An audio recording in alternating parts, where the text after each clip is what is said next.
11월은 기온이 갑자기 떨어지는 시기라 대부분 남부지역에서 작물을 심을 수 있다고 생각하지만 보양대책만 잘 세워 땅만 얽지 않는다면 중부지방에서도 충분히 심을 작물이 많이 있습니다.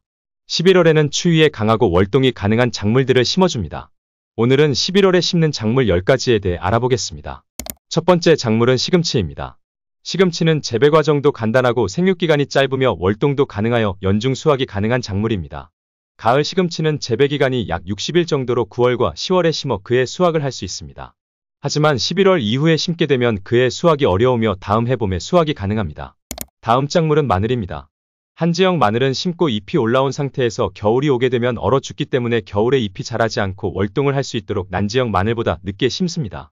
한지역 마늘은 10월에 심어주지만 마늘은 추위에 강한 작물이며 땅만 얽지 않았다면 11월에도 종고 심기가 가능합니다. 다음 작물은 양파입니다. 양파는 추위에 강한 작물로 땅이 얼지 않았다면 11월에 모종 심기가 가능합니다.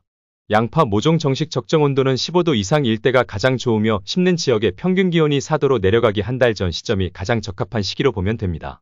따라서 제주도나 남부 지역과 같이 따뜻한 지역에서는 11월에도 양파 모종 심기가 가능합니다. 다음 작물은 루꼴라입니다. 루꼴라는 이탈리아 요리에 많이 사용되며 부드럽고 단맛이 나는 채소입니다. 루꼴라는 기온이 높은 한여름만 피한다면 파종하여 재배가 가능합니다. 남부지방의 경우 재배기간도 한 달로 짧기 때문에 수시로 수확이 가능합니다. 다음 작물은 봄동입니다. 봄동 배추의 경우 일반 배추 모종과 달리 모종을 쉽게 구입하기가 어렵기 때문에 되도록이면 파종 시기를 맞추어 씨앗을 심습니다. 하지만 봄동 모종만 구할 수 있다면 11월에도 모종을 심어 내년 3월까지 수확하여 드실 수 있습니다. 다음 작물은 도라지입니다. 도라지는 추위에 강한 작물로 우리나라 대부분 지역에서 재배가 가능한 작물입니다. 가을 재배는 발아한 묘가 얼어 죽을 수가 있어 주로 봄에 재배를 하지만 가을 재배를 할 경우 싹이 나지 않은 상태에서 겨울을 지내도록 늦게 파종하는 것이 좋습니다. 다음 작물은 더덕입니다. 더덕을 바로 밭에 파종하여 재배하는 경우도 있지만 재배량이 많지 않은 경우 1년 정도 육묘 과정을 통해 파종을 하여 1년에서 2년 재배하는 것이 품질 높은 더덕을 재배할 수 있습니다. 봄 재배의 경우 3월 하순에서 4월 초순에 파종을 하여 내년 3월 중순에서 5월 하순에 이식을 하며 가을 재배의 경우 10월 하순에서 11월 하순에 심어 내년 10월 중순에서 11월 중순에 이식을 하면 됩니다. 다음 작물은 산마늘입니다.